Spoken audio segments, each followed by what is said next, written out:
Maligayang araw kaibigan, welcome to my channel.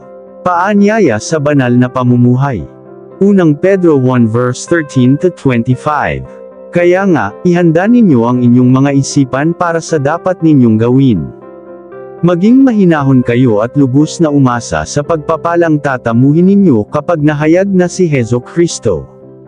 Bilang masunuring mga anak, huwag kayong umayon sa masasamang pagnanasa tulad ng ginagawa ninyo noong kayo'y wala pang tunay na pagkaunawa. Dahil ang Diyos na pumili sa inyo ay banal, dapat din kayong magpakabanal sa lahat ng inyong ginagawa, sapagkat nasusulat, magpakabanal kayo, sapagkat ako'y banal. Walang kinikilingan ang Diyos. Hinahatulan niya ang mga tao ayon sa mga ginawa nila. At dahil tinatawag ninyo siyang Ama, mamuhay kayong may takot sa Kanya habang kayo'y nasa mundong ito.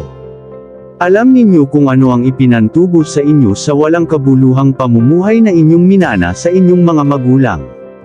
Tinubos kayo hindi sa pamamagitan ng mga bagay na nasisira, tulad ng ginto o pilak, kundi sa pamamagitan ng mahalagang dugo ni Kristo.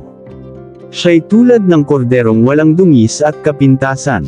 Itinalaga siya ng Diyos bago pa nilikha ang daigdig, at alang-alang sa inyo ay ipinahayag sa mga huling araw na ito.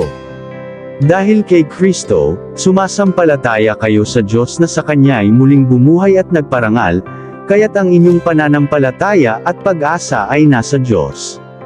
Ngayon nalinis na ninyo ang inyong mga sarili sa pamamagitan ng inyong pagsunod sa katotohanan, at naghahari na sa inyo ang tapat na pagmamahal sa mga kapatid. Kaya, maalab at taos puso kayong magmahalan.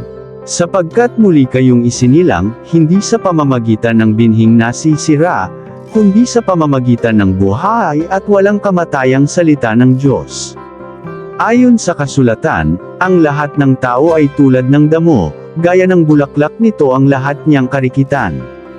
Ang damo ay nalalanta, at ang bulaklak ay kumukupas, ngunit ang salita ng Panginoon ay nananatiling magpakailanman.